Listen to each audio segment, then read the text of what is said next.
Good Morning Night Vale is brought to you by The Disappearances of Lydia Fontaine, a new independently produced and crowdfunded 10-episode original audio drama.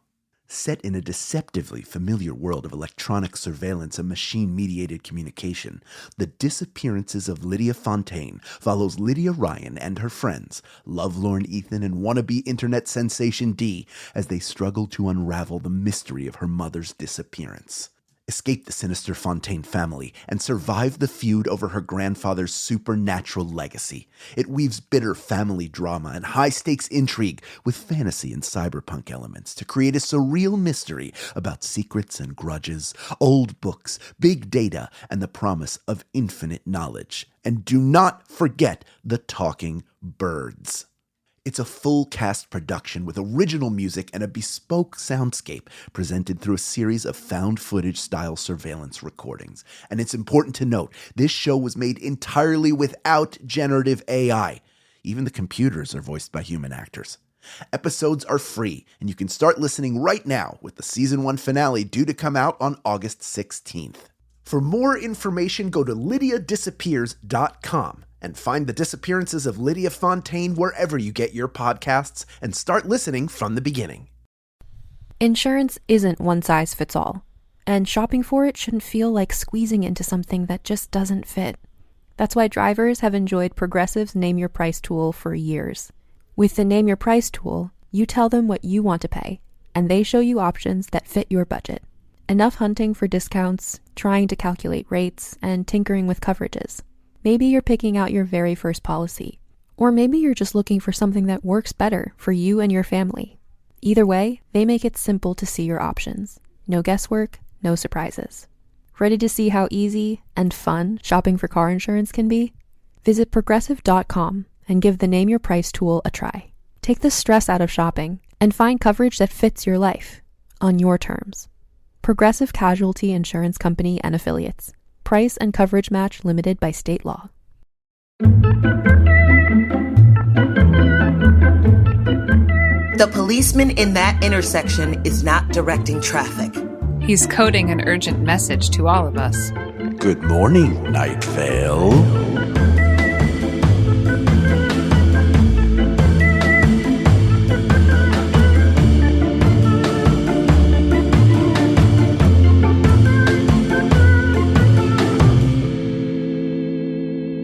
Hey everybody, it's us again from Good Morning Night Vale. I'm Symphony, your sweet, lovely lady of the night. I'm Hal Lublin, the guy you don't like at first, but turns out to be the hero you deserve. My name is Meg, and I hope you form an opinion about me. All right, welcome to Good Morning Night Vale. This is the show where we talk about that podcast we make while we make a new podcast because it's 2018 and we're in a podcast loop. And we're meta. We're meta. We're the most meta. We're making a branded podcast for ourselves because, hey, it's fun. And why not go back to the beginnings of Welcome to Night Vale and see where we end up. So, yeah. So this week we are talking about episode number 12, The Candidate. Yes, the search for a dangerous fugitive finally comes to an end, but he's gaining some unexpected popularity. Plus, what to do about those noisy sunsets, City Council rejects breath entitlements, and more issues with Santa Claus at the Night Vale Mall. What a great episode. Love it! Love it. We get some payoff from the Glow Cloud, where there's that little one-liner in the Glow Cloud episode where we hear that there's a dangerous fugitive on the loose. It's Hiram McDaniels, and then here we are, right smack in the middle of it. So it's this kind of one of the first times in the world of Night Vale where we start talking to previous episodes and really fleshing them out. We've been talking about this for many episodes, but can we again recognize the parallels to our current reality with literal criminals being candidates, wanting to be candidates for things? Don't ruin Hiram for me, please. Please, but I beg you. Hiram McDaniels is the criminal that I like, you know? He's a five-headed dragon. Who cares? Yeah. Who cares? Right? Yep. They don't get into what exactly colors his head is. They get into the color of his eyes, but we get that later. Yes. again, it's that we've established the world. Now we're just adding more details to it. So it feels like, where last week we were talking about, like, it felt more dropped in and we were kind of talking about why that is. In this episode, I was like 100% there the whole time. I felt immersed, and it felt like I felt almost like I'd like unlocked a new level in a video game. Right. Yeah, absolutely. Yeah, we get some more details about Hiram through the eyes of Cecil, where Cecil describes him as a dynamic-looking dragon, who's also very charming. Cecil, it's like a little love letter to Hiram McDaniels. Cecil is really pro Hiram, and I get it. I mean, who doesn't want? I mean, it's every little person's, by little person I mean child, dream to have dragons. I know I loved dragons when I was a kid. It's in all the fantasy books and stuff like that. And yes. Jeffrey talks about how this character is based off of Dungeons and Dragons. Dungeons and Dragons, yes. Which is, I've never played Dungeons and Dragons, so my nerd card does not have that particular punch hole. Hal. Mine does. Hal. Do you have the punch hole for Dungeons and Dragons in your nerd card? I do. I'm still filling it out. I have a D&D group here who are all friends and who I never get to see. That, like, I can't play as regularly because my schedule is insane. But I sort of got back into it thanks to another podcast called Nerd Poker. The dungeon master of that podcast, Dan Telfer, has become a friend of mine. So there's really no way out of... Once you get into that world, which is it is a beautiful, wonderful game and a great tool for actors, if you want to get into like character immersion and like building a character and playing a character, it's really great for that. So it's funny to hear I did not know that was what inspired this particular dragon, but it makes total sense.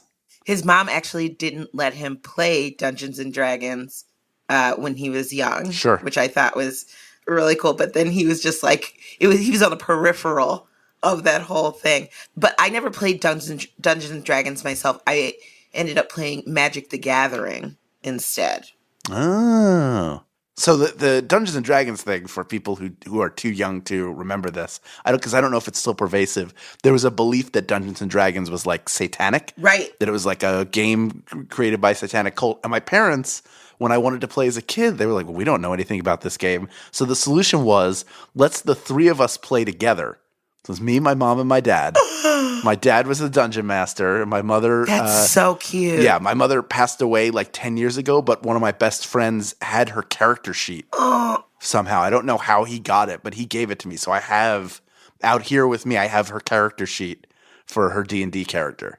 That's so beautiful. Really that warmed sweet. My heart. Yeah, that gave right? me like a little bit. It's so sweet to think of like That's you, sweet. like, your parents like wanting, you wanting to get into a thing and then wanting to make sure that it's cool, so all of you get to do it together. It's just, it's really sweet. Really sweet. Families are sweet, guys. They can be great. They can be.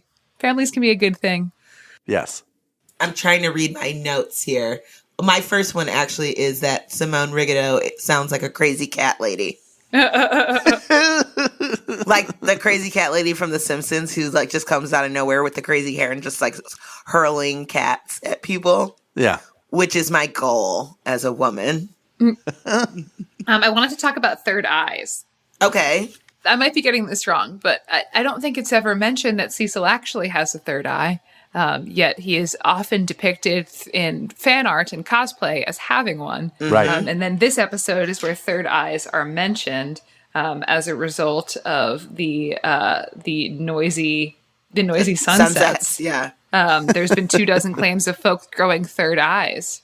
So, and then Thomas Kincaid gets 8 like a spider, which is terrifying across the board. So, yeah, so is this possibly origins of Cecil's third eye?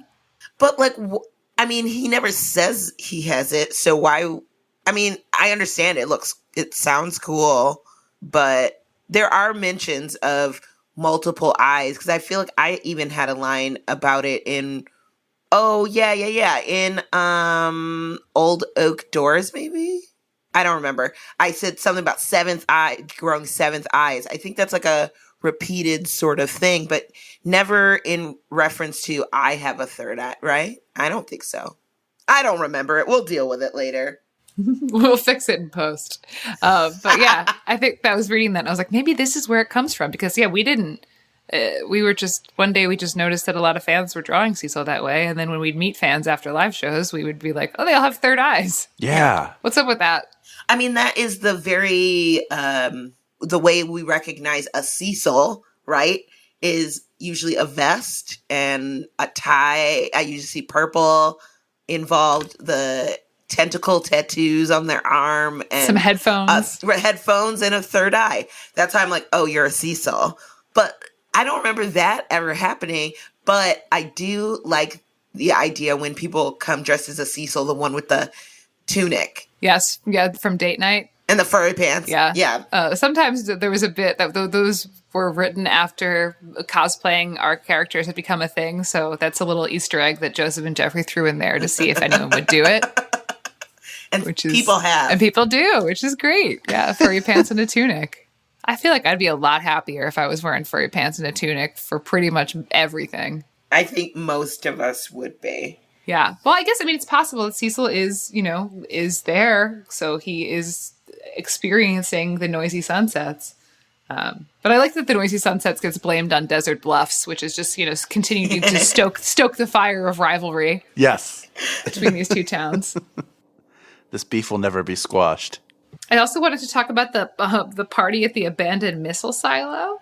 The 5-minute party with Bon Jovi. Yes, it reminded me of Symphony. You have this epic story that we don't need to go all the way into, but of the party that I have heard the story more than once, and sometimes I even ask you to tell me the story because it makes me laugh so hard every time. The one where the guy shit on my floor? Yes, when you threw your party in college called Debacle.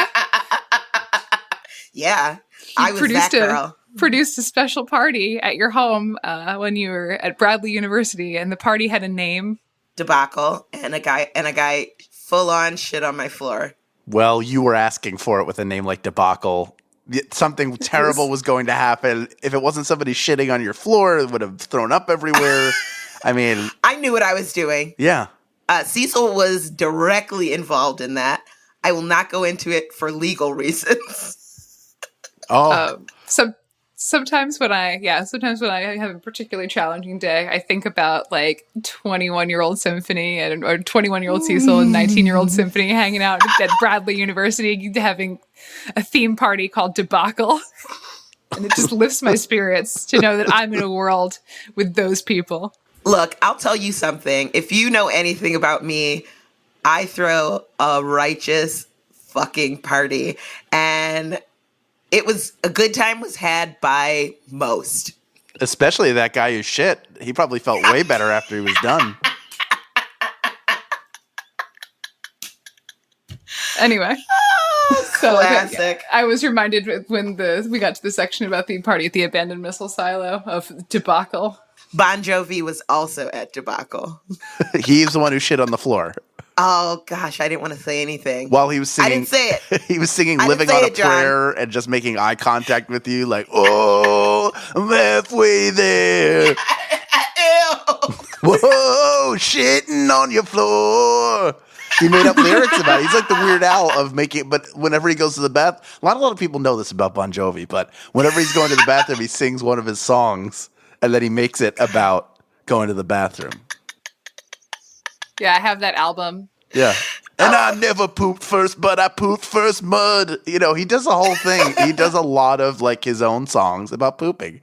I'm not making this up. I wish I was. No, I have this album. Yeah. It's great. It's also it's part of a holiday compilation as well. So there's the B-sides is Bon Jovi Shits at Christmas. Poop, poop, poop, poop, poop, poop.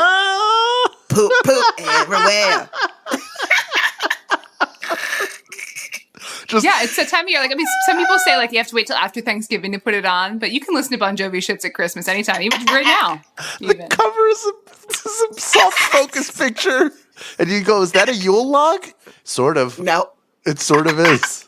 The thing that classic. That it strikes me in this episode, going back to the show, is that Cecil endorses Hiram. Yeah, numerous times. so taken by Hiram that like mid-episode is just like, Hiram should be mayor. I'm gonna like use my platform to endorse this 5-headed dragon that's in prison because he's so charmed by him. And as Pamela Winchell reminds us, it like the election isn't even for 3 years, so supposedly. It's an early endorsement. Right, early endorsement for something that's not even happening yet. I love it. Can we please talk about the DirecTV ad? Yes. Oh, okay. Yes. First of all, if you could be immortal, I know I feel like we've had this conversation in IRL, you know, but I for sure would. I've always said I wanted to be a vampire, but I would have preferred it at like 27. But I'm fine. I'd be fine now. Yeah, you'd be good. Tiffany, you've kept it pretty tight over the years, I'd have to say. You're in good shape if you needed to be a vampire now. Yeah. It's only because I bathe in the blood of virgins. Mm-hmm. Yeah, it's very popular in Chicago. It's like they have their steak sandwiches, their deep dish pizza, and the deep dish, it makes it so deep because it's filled with the blood of virgins. That's what that extra sauce is. And then you got your loaded hot dogs that they've got your onions, you got your pickles, you got all of your tomatoes, then you have the blood of virgins that also goes on those hot dogs. But no ketchup. No ketchup. Thank you. You already have the blood of virgins, so you have the salinity from that blood. That's right. So I think I would choose no on the immortal thing, although I do think it would be really cool to see the end of the world. Like it might be exciting to see the end of the world, to be alive for that. Which, hey, who knows, might happen for me. But like, if you see the end of the world, but like, what if you're, okay, let's say by that time, people will probably have figured out how to go off world. You know what I mean? And I feel like I would want to watch the death of our planet this is literally a Doctor Who episode. Yeah, I was going to say, are you like the Doctor Who episode? It's a good one. Yeah. I mean, but if you're immortal, the things that are important lose all meaning. You know, Jason Isbell has a song about that makes me cry, where it's like, if we lived forever, why would we be in love? Like, why would we, the love is special because it's not forever. And that's why we hold each other's hands. And I don't know. I think that's a downer sort of thought about it. It is. But if you're making the choice about whether to live forever, you got to consider the upsides and the downsides. Right. Upsides, yes, you get to do a lot of stuff and see a lot of things and be around for a while. But downsides, like, there's pros and cons. But I wonder if like the immortality, like, what if you could live forever, or you could choose to die when you want. Like, I think that is cool. I want that kind of immortality, not one where you like literally can't die. It's just like you could die if you wanted to, but you don't have to. And then I would really want to just live for like 800 to 900 years. And I think after that, I'd probably get bored. But like maybe your whole perspective would shift. I feel the same way about like if I were to win a bunch of money. People are like, oh, you would get bored. You wouldn't have anything to do. I'm like, no, I'd have plenty to do. You know? Yeah. If you're immortal, does that mean you cannot be killed? Like you're impervious to death? No, because they called vampires immortal, and they're not. You could stab them in the business or cut off their heads. List all the other ways you can kill vampires. Stabbing in the heart, cutting off their heads, burning by sunlight, supposedly. But, so through certain lores, it's different. You can hurt them with the crucifix and holy water and supposedly garlic. But I think that's hokum. Garlic, come on. It's a natural antibiotic. Yeah. So Hal, where do you come in on the immortality? If immortality means that I could like get a whole pizza and roll it up and then eat it and be fine, then I'm on board. Yeah. I'm on board with that. I haven't considered that. If it's just like, if I turn into Mr. Creosote from Monty Python and the Meaning of Life, then I'm out. I don't want that. I want to choose how I am and then be that forever. Unless I decide to change it. I want full control. I want control. I have no control. That's what I really want. I don't know. Isn't it funny how when you talk it out, like you're like, oh, I do want this, but I kind of don't.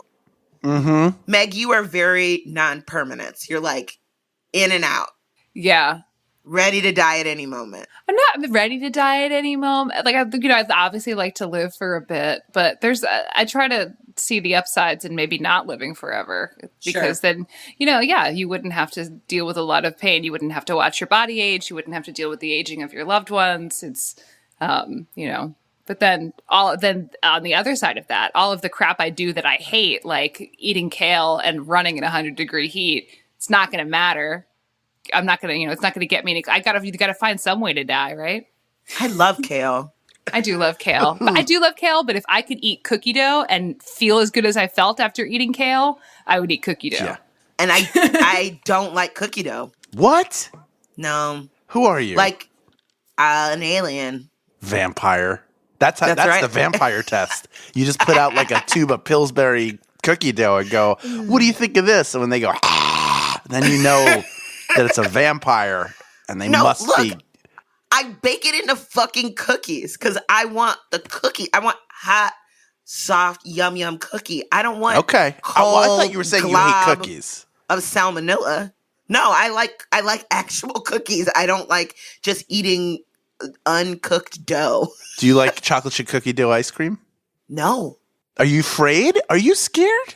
I'm not afraid of the ice cream. Are you scared? I would rather have I used to actually didn't like any sort of stuff in my ice cream at all. Right. Like no chunks, no bits of candy, none of that crap. Used to be a straight ice cream person. Okay. And now it's now I like certain things, but mainly it's like salted caramel and pretzels and chocolate fudge brownie bits, but not cookie dough, because it's again, it's either too hard inside the ice cream. It's just the texture is weird for me. I can't do it. I'll tell you what, next time you're here in LA, both of you, I extend this to both of you, we'll go to Salt and Straw for ice cream, and you'll get their chocolate fudge brownie, and you'll be like, how did they get fresh baked brownie in here that's not soggy? That's one. Ugh. Then I'm going to take you to a diner to have cinnamon bun pancakes. And you'll be like, they'll bring them over. It'll be like, I think I need syrup. And they'll be like, you don't need syrup. And then you'll have one bite. You'll go, I don't need syrup. My head is exploding. I never knew life could be this way. And then I would have serious digestive distress. But I think it would be worth it. It would be worth it. Look, it'd be like you're throwing your own party in the bathroom. Can we do it? You're going to have a Bon Jovi concert when you're done with this, but it's going to be worth it. Pooping in the toilet. Yeah, it's the California Dreamin' West Coast Bon Jovi. Shitting Angelino. I think we should do the pancakes first, then the ice cream, though, just because I would prefer hot than cold, and I would probably have diarrhea later in the day and not while I'm having pancakes. So it'd be hot, then cold, then hot. Understood. Got it. No problem. All right, I gotta put this boat back on the sea. All right, the thing I had while I was listening to this is that I thought that this is an episode that made a lot of art surrounding issues of mental illness and specifically anxiety and depression, where there is and spiraling thoughts. The whole bit about talking about controlling your breath and being in charge of your breathing, and how you're now going to be in charge of your breathing, which is something that part of my anxiety. Sometimes I'm like, well, if I don't tell myself to breathe, I'm not going to breathe and I'm going to black out, So that's one thing that reminded me of the anxiety, as well as the immortality section. And then also the emergency dreams, where there's this anxiety dream about being in your old home, like this, like really, psychologically rich dream where you're in your old hometown, but nothing is as it was, and you're nostalgic for it, and it's hurtful, and so there's these allegory, metaphor-y sections that felt like they were striking the chord of discussing and making art about anxiety. I didn't even relate the thing about the voluntary breathing. I just thought it was an interesting little thing, because it's like, oh, you have breathing is very involuntary. But thinking about yoga and things like that, being very aware and very present of your breath, I thought of it that way. That's where my brain went on that one. But in the dream part, it was just so familiar to me I don't have anxiety issues, so that's awesome that you got that from that. I wouldn't have thought that, but I do have those weird dreams where something should be familiar to you, but it's not. Or it'll happen with people a lot. Like you feel like you know that person, but they aren't the person that you know. Do you know what I mean? Mm-hmm. And that can be so disorienting. Yes. Now let's talk about Santa Claus. I was particularly touched by this bit where the mall employees, the curators of the mall, are it's all just making performance art pieces, and that's why Santa's not there, because it's showing how our capitals, and then the whole thing about the Valentine's Day piece of performance art that they're planning. As a person who creates performance art and is self-important about that, and is also self-reflexive about the creation of performance art and people's perception of what that is, I found this section to be very funny. I thought it was also very funny because I'm like, I went to school with like 12 of these people. Yeah, there's something frighteningly familiar about it. Yes. Listen, I'm going to toot my own horn. I'm a better performance artist than this, but I definitely started out similar to this. But you know what? When you're young and you're out there trying to make art and stuff is coming to you, get inspired by things and excited by stuff, and you feel like you're the first one who's ever done that thing. And, I'm just the one in the corner rolling my eyes and like, why am I at this performance? But I appreciate it. Yeah, because you're a friend who goes to things. I am. Even when it is, some badass performance art. Not badass in a good way, just bad, and then the word ass, and then the words performing arts. Yeah, I've definitely done stuff where, like, we all got what we were doing, but nobody else did. And at that point, like, well, who is this really being done for? Where do you sort of draw that line between this is for me and I need to have my voice heard, and also, I want people to come see this and get an experience out of it too. So making sure, that's a good piece of advice for anybody out there who's in the arts and starting out, is like, if your goal is to have a specific message received, you should definitely look at it and see if somebody who is not you would get that message. Yes. Always consider your audience and have a clear objective with what type of art you're trying to make. If you're like, I want this piece to make people feel X, make damn sure it makes people feel X. And it could be, it doesn't need to be important. I want people to feel scared. I want people to feel like uneasy. I want people to feel hungry. I want people to feel humor. Yep. But just make sure you have a clear objective and that you have thought about who your audience is and how they are going to be accessing that. Yes. Yeah, it's a lot of things I say to my beginning students that I teach performance art. Like, what? I'm not trying to tell you that your piece doesn't need to be about this. I'm just trying to find out what your piece is about so that I can help you be about that. Up next, a very special FanZone conversation with Night Vale co-writers Joseph Fink and Jeffrey Cranor. But first, a conversation about this episode's weather. Stay right there. Good Morning Night Vale will return after a brief break.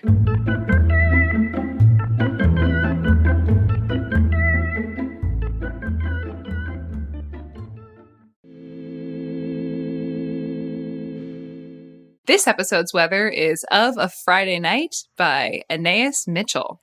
You guys, this song reminds me of a contemporary dance class. This is the type of music that you would do a 2.5 minute combination that you learned all through a class. And there's like so many feelings and you're like on the floor rolling around and then you push yourself up and there's like the jumps and you dance run off. It's great. I love it. When it was this came on, I brought the phone into my bedroom where Jennifer was working at her desk, and then we slow danced to it. And that is all I remember. Could not tell you a thing about the song, but I will hold a fond place in my heart because of that. That's so sweet. Yeah. It's nice that you had a little midday slow dance. Slow dance. You're full of sweet stories today, Hal. I really am. And then on the other hand, Bon Jovi having diarrhea. I'm a full spectrum of a person.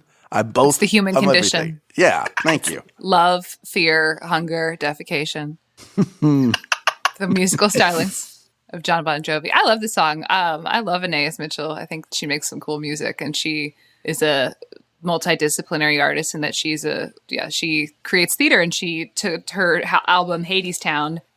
She's helped adapt that into a stage musical, and that stage musical it premiered in New York at New York Theater Workshop, which is a great venue. They premiered Rent back in the day. It's also the theater that's next to my theater in New York City that I work at, the Crane Theater. So it's cool that someone else on the block is making good, and this show is premiering around the world and will come to New York and be on Broadway in 2019. So Anais will have a musical on Broadway from a concept album that she created. So nice. I think that's really cool. I love when the medium of musical theater shifts to be more inclusive of different aspects of the world of music. So it's exciting to see that be taken seriously by Broadway. That's awesome. Finally, and it's not just remakes of movies, I loved her voice too. Her voice is beautiful and so varied. She goes from this like fun, almost toy, like belt, like chest voice to this like really high, high voice. I don't know. I just thought it was really good. And I want to play that song over and over now. It's literally went into a playlist for me. For you to do your contemporary dance routine too. Yeah, sometimes I just need to dance. I need to feel the music and like dance it out, I hear it. Me too. Me too, right? I feel like someone's probably going to ask to see that. So when they do, I'm going to make a video. Yes, please do. Patreon exclusive. Yes. We'll also be speaking with John Bon Jovi about his upcoming albums. And his bowels. For Patreon exclusive. his bowels, as well as, songs such as It's My Deuce. I'm trying to, I just looked up Bon Jovi songs so I can try to make some jokes about them. Blaze of Glory, no need to change the title. Yep. Bad Medicine, also no need to change the title.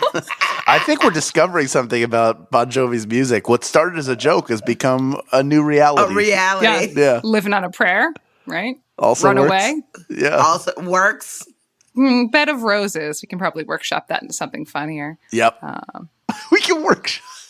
Dear Bon Jovi, we've taken the liberty of fixing your catalog to make it more poop-centric. Most of these song titles can stay just as they are. Yeah. Who says you can't go home? There are people that only poop in their homes. I try to be that person. Really? Yeah, well, not like, I'm not in my home a lot because we live on the road, but I consider the Hampton in my home as well. But okay. I don't like to play an away game if possible. If you gotta go, you gotta go for me. Yeah, I know. I'll poop anywhere. I got too much body shame. All right. This has been a wonderful conversation about the beautiful folk singer, Anais Mitchell, and the music of John Bon Jovi. I am joined now by Joseph Fink and Jeffrey Cranor, the writers and creators of Welcome to Night Vale. Hi, guys. Hi.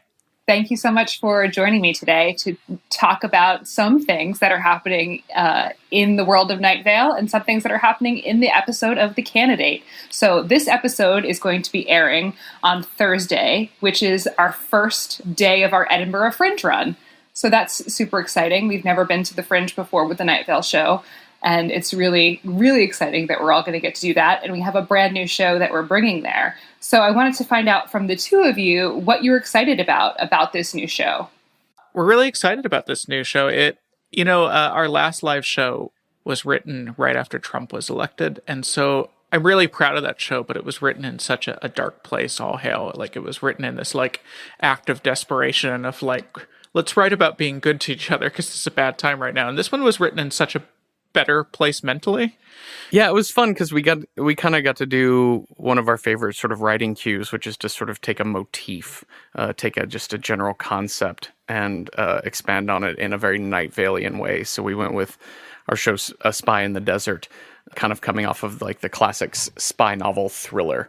And so it was really fun to sort of use that as a jumping off point. And then we had some really cool ideas on ways to involve the audience, which is sort of a staple of the touring Night Vale show. We definitely like to not pretend like there's not an audience in front of us, that it's really fun to be able to involve them in cool ways. Yeah, the challenge has been for us is just like involving them in a different way each time. That's really like the goal we set for ourselves. So I think the way we involve the audience, we've involved the audience almost every time, but this is in a completely different way, in a way that is just very unlike anything we've tried before. Yeah. It's exciting it's both exciting and scary because we are just trying a technique we've never tried before. Absolutely. Yeah, I think this one definitely tops it with the audience interaction, and it's going to be very fun. One of the things that I think I was saying this to you, Jeffrey, in a Slack chat, that it's such a nice gift from the two of you, because we perform these live shows so many times that we get something new every night. And the way we're using the audience is going to be giving us performers something new every night. So that's a really great gift for us to have, is to be trying something new every night and keeping us on our toes that way with our audience members. What we do is every single night we take one audience member and replace one cast member with that audience member. And so gradually just that cast will be constantly cycling through with people who have no idea what they're doing. Yep. It'll be great. Yeah, it's the position of Cecil is like the Dread Pirate Roberts. It's just like many people can be Cecil. Great. And so we're going to Scotland. We've done some shows in Glasgow and in Edinburgh before, but we've never really plunked down and done a residency anywhere. I think the most we've ever done, I think we did 4 shows in a row in Brooklyn, but this is going to be 7 shows in a row. What excites you about getting to perform the show in repertory? I mean, having toured for so long, it's really nice to have the same bed every night. It feels really good to, we're doing some 2-show days, which we have done that before. But it'll be really nice to just all be in the same place for about a week. And we get to do these shows and we get to go back home to the same place. We don't have to get up and get on a van or on a train or on a plane or anything like that. And I think there's as you're beginning a live tour, there's something really grounding about that you don't have to move around, that you get to unpack a little bit. And I know that sounds really small, but I think psychologically it's a real help. On just a personal level, like we went to, you and me, Meg, went to Edinburgh Fringe in 2014. And that was a time I wasn't working. I was working, but I wasn't like performing a thing there. And so I just got to go and watch a bunch of theater, and it was one of the most fun trips I've ever had. It was just, if you're at all a theater person, Edinburgh is such an incredible experience. So I've been wanting to go back to Edinburgh ever since. I've been kind of looking for an opportunity. So yeah, I'm just excited to be able to kind of be there for that festival again. It has such a, if you go to Edinburgh at any other time of year, you get no sense at all of how much energy and excitement is there during the Fringe. Yeah, it's really a treat for us to get to do the first couple performances, or the first 7 performances of this show there, and to really find our feet with it before we take it to the rest of the world. So we have, I think after that, we have about 35 more dates where you can see the brand new show, A Spy in the Desert. So we'll be getting real good before we take it out there, and the people of Edinburgh will get a special treat of seeing us figuring out what this show is, and it's really exciting. I think it's one other thing too is 2 years ago we started our tour, and the very first audience we performed Ghost Stories for was 2,000 people at a show in Boston. Was our opening night of that show. That was the first time Cecil performed that for anyone other than like himself and us. And I know Cecil probably really appreciates to get into a much smaller house, a much more intimate house, and work on that rather than like, hey, 2,000 people, here's the first time I've done this. Yeah, we did a workshop show upstate at the Spiegel tent, which was like 300 people. We're doing these 7 shows in Edinburgh, and then we're going to be doing 2 Bell House shows. And Bell House is both smaller and just a house we're so comfortable in because we've done so many shows there. So it's going to be like by the time we get in front of our first large crowd, we are going to have the show so down. Which I think is great, just because I love an intimate audience. Jeffrey, you and I both come from downtown theater, where we're very used to an intimate audience, and it feels a bit like home. Not that we don't love big crowds. Hey, come see our shows, but it's great to, especially because we're trying so many new things with this show. It's great when you can really feel that intimate connection with an audience and be able to feel their energy and feel their experience of the show, which it has its place in really big rooms, but I think from a building block standpoint, it's great with a smaller audience. So that's the stuff about our upcoming tour that we're so excited to go on. Let's chat a little bit about The Candidate. So this episode was written in 2013, and it introduces the character of Hiram McDaniels, which some would say, and that some person is me, is one of the more interesting characters in modern literature. So can you talk a little bit about creating that character?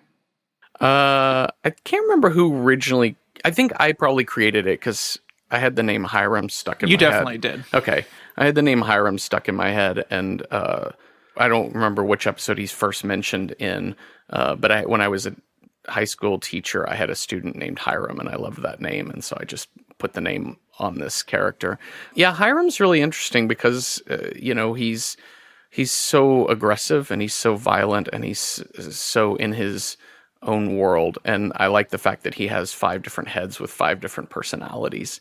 And, Hiram sort of represents this idea of, although I wasn't really thinking about in 2013 anything to do with current day politics, he definitely represents a person who's like, I really don't feel like this is doing me personally justice. So I want to run on a very selfish platform of, no, you know what? I just want to be in power. That's what I want.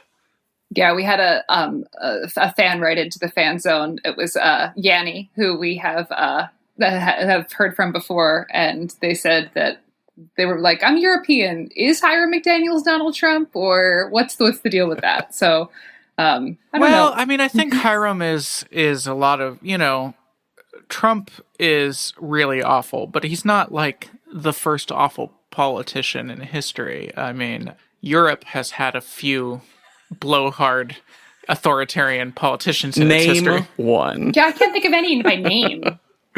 I mean, and I was supposed to never forget too, right? Damn it. I mean, and even if you go to recent history, I mean, Berlusconi in Italy, Poland's president, I think right now is pretty fucking awful. Mm-hmm. And so, yeah, I think Hiram is a type. And Trump is the person who most epitomizes that type for us right now, but he's certainly not even at this present moment, not even close to the only one in the world. So I think Hiram was not so much targeted as just kind of about a type of person who gets into politics. Continuing on the discussion of Hiram, I believe in the script book, Jeffrey, you write about how one of the influence of this is from the Dungeons and Dragons game, one of the dragons from that. And we have an audience member who wrote into the FanZone that said, at the time I'm writing this, I'm working on a Dungeons and Dragons campaign while listening to your show. This made me wonder what kind of presence D&D would have in the world of Night Vale. Additionally, how would things like the Satanic Panic be handled in Night Vale? I'd like to imagine that people would be completely the opposite, encouraging satanic worship and necromancy. Just my thought on that. We would love to see what you think. With love from St. Louis, Sammy. I like the idea of the Satanic Panic in Night Vale and what that would be. It's a really good question, because Night Vale does sort of, especially when I start thinking about stuff to write in Night Vale, you kind of take patterns that you see in the world now and you sort of place them in Night Vale, and you make things that are awful seem actually kind of delightful in Night Vale, and things that are kind of mundane and nice in the real world seem sort of awful in Night Vale. So I think there's something to the idea that Dungeons and Dragons in Night Vale might be somewhat similar, although I was thinking about the people who I think did this take best in their fictional world is definitely the podcast Hello from the Magic Tavern, which is set in kind of a Dungeons and Dragons-y world. And then in that Dungeons and Dragons-y world, they play a role-playing game called Offices and Bosses, where you create your character who's like Chad, who's like the marketing manager. And so like the office manager is your dungeon master. And the office manager will set up scenarios like you're in a conference room, there's a presentation, it's going on really long, and you have to pee really bad. But you also know that your employee review is coming up tomorrow afternoon. And you're like, okay, well, I'm going to go to the bathroom. Well, you have to roll to see if you can get out without anyone commenting. You're like, oh, I rolled a 2. Oh, they're really mad at you. Like, that's the sort of thing that they play. I've never really thought about like how that would play out in Night Vale. It's a really good question. I don't have anything off the top of my head, but I think it would be really fun to play out something like that. I have 2 questions for both of you. 1, have you ever played Dungeons and Dragons? And 2, have you ever worshipped Satan?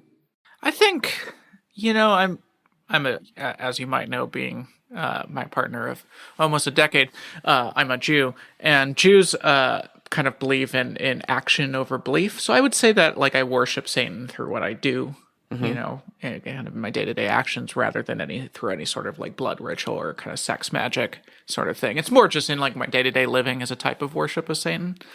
As for Dungeons and Dragons, I never was, well, okay, I shouldn't say never. I was very into fantasy in this like brief window from like 9 to 13, let's say, that window there. I would like almost exclusively read fantasy. And I did it so much that I just sort of burned myself out on it. And I kind of have trouble with fantasy now because I got so burned out on it.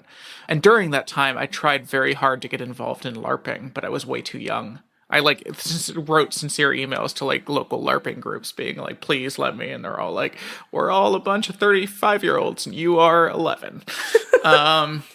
I had no idea about that. That's adorable, hon. Yeah. In retrospect, maybe a blessing that I didn't go into high school a LARPer. That I can't imagine that would have made my high school experience easier than it was. But Dungeons and Dragons, I never was kind of not on my radar, I think, because no one I knew played it. We all were too busy setting GoldenEye rounds to first to 100 deaths, which if you've never done that takes about 5 hours. So we would just play these 5-hour long rounds of GoldenEye. It wasn't until listening to the Adventure Zone I learned how fun Dungeons and Dragons could be. Mm-hmm. And that show made me really be like, oh, I wish I had a Dungeons and Dragons group. This sounds like a blast. When I was a kid, I wasn't allowed to, I think I mentioned this in the book too, that I wasn't allowed to play Dungeons and Dragons because of the Satanic Panic in the 80s. And so there was also a Dungeons and Dragons Saturday morning cartoon, and I wasn't allowed to watch that either. Like, it's really funny. If you go find copies of it, it's the most milquetoast harmless thing, and it's super goofy. It's a very Saturday morning cartoon of the 80s. But my best friend Nick in elementary school and then on into junior high, he also wasn't allowed to play D&D, so he just started making up his own role-playing games, and he would like draw like little maps in pencil on notebook paper, and we would just have like 6-sided die that we took out of like the Monopoly box or something like that, and then we would create these characters, and they're usually like, action games where you're some guy with a gun running around trying to get treasure or something. But that was really what it was. And I always felt like so guilty playing that. Like, I'm a Satan worshiper. Like, I'm doing the worst things. Like, I would always be like, Nick would start talking really loud. I'd be like, shh, keep it down. Because you don't want your parents to know you're playing role-playing games. Very good. Very good. There's one more thing I'd like to talk about in this episode specifically. There's 2 passages. One of them is about a test of the emergency dream broadcast system, which kind of takes you through this anxiety panic dream.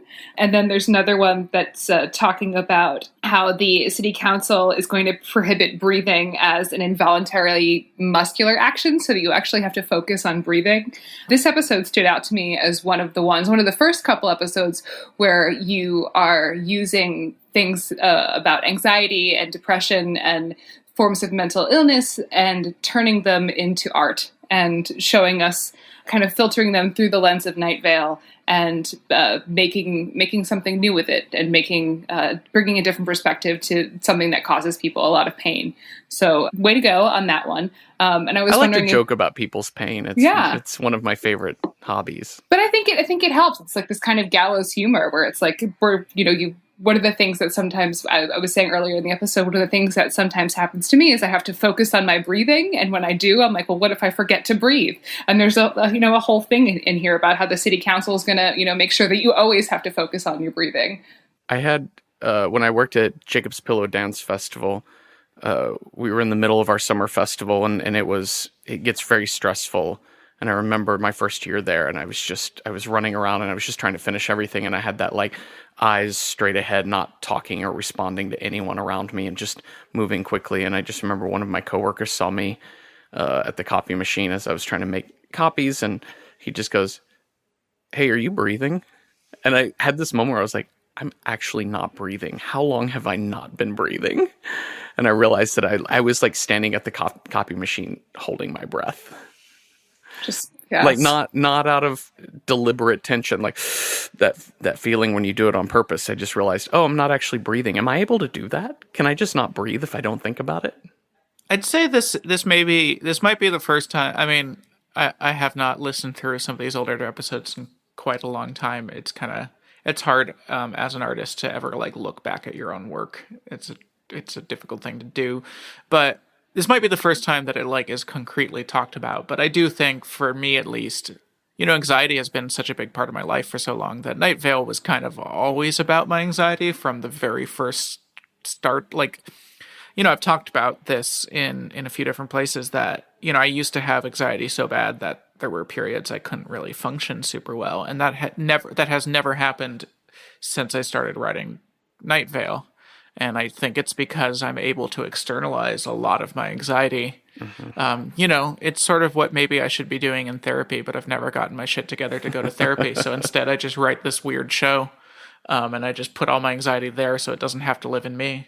I think that does have a huge positive effect on anxiety. My anxiety is never really manifest as directly related to what I'm anxious about. It always surfaces through other things. But I remember the first time I had what I think is a panic attack, although it was never like I never talked to anyone about it at this age, but I was in 4th grade and I was home after school, and basically like the test of the emergency broadcast system on television came on, but it was an actual emergency, and the emergency was like there was a bank robber or something, and then they showed a photo of the person and they were wearing a mask, but it was from like it was like an old man mask, but it was also like this grainy security camera footage, so like the eyes were just hollow, and they just stopped it, and it shows him getting in a van, and he turns around as he's closing the van door, and you just stop on his face. And I just remember screaming, like alone in my house screaming. I want to scream now, just from you telling me that.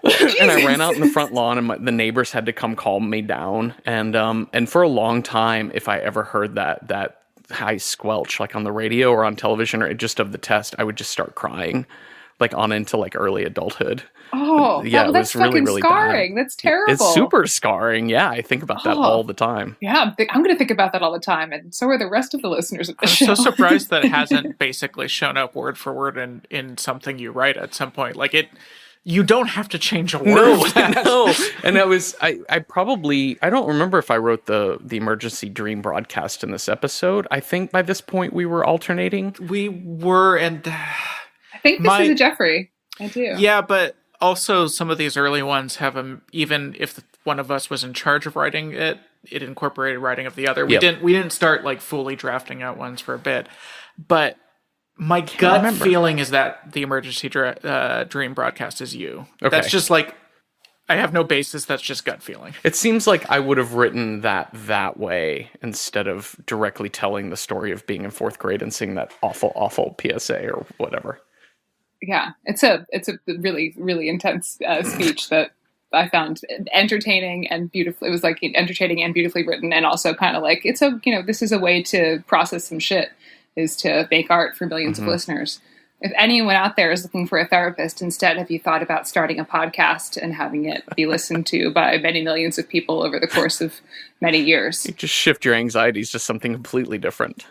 It's an option. For those of you out there without healthcare, podcasting is relatively affordable to do. Right. So thank you both so much for joining me. There's some exciting things happening in the next month or so in the world of Night Vale. We have a new season of Within the Wires comes out at the beginning of September 4th. Am I getting that right? That's right. So that's so soon, and it's. I'm really looking forward to it, and yeah, we're gearing up for that. Jeffrey, you want to tell us a little bit about it? Sure. Within the Wires, each season is an entirely different narrator and a different story, but it all takes place in the same universe, and we use the motif of sort of found audio from this alternate timeline of world history. And this first season was relaxation cassettes. The second season was a series of museum audio guides, and this season is a political thriller told exclusively through dictated recordings from a bureaucrat to his secretary. So it's dictated letters and notes over the course of about a year that unravels this story of political corruption. That's so cool. It's going to be real fun. I'm so excited to listen to it. And Joseph, you have the Alice Isn't Dead podcast is coming to its conclusion, and then the release of the Alice Isn't Dead novel is going to be happening this fall. Yeah, good Lord. So I'm finishing the 3-year journey of writing Alice Isn't Dead, the podcast. That the last episode comes out on the 28th, which is after this episode we're recording comes out, I think. Mm-hmm. Yes. And then doing a book, or I've done a book. I did a book a while back, and they're finally going to let other people read it.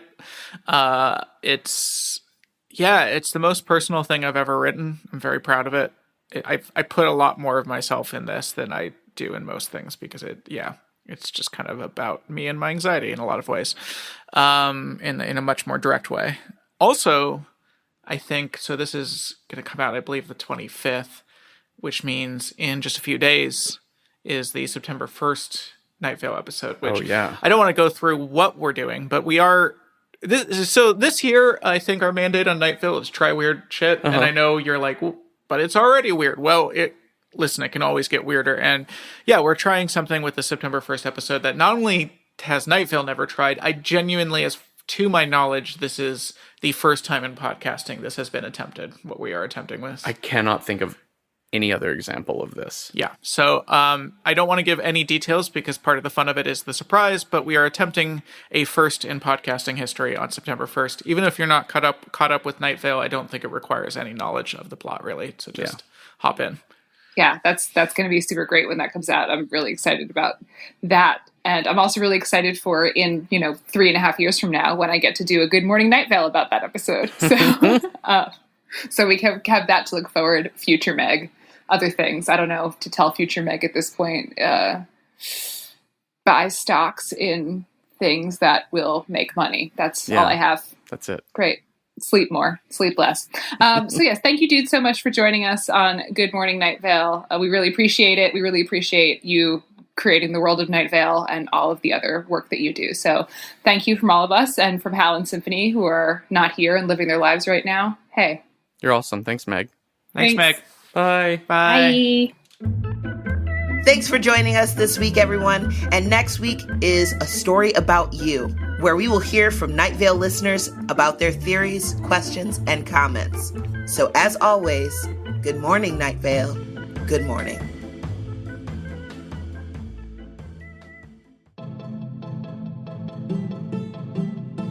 Good Morning Night Vale is a Night Vale Presents production. It is hosted by Cynthia Sanders, Hal Lublin, and Meg Bashwiner. It is edited by Grant Stewart.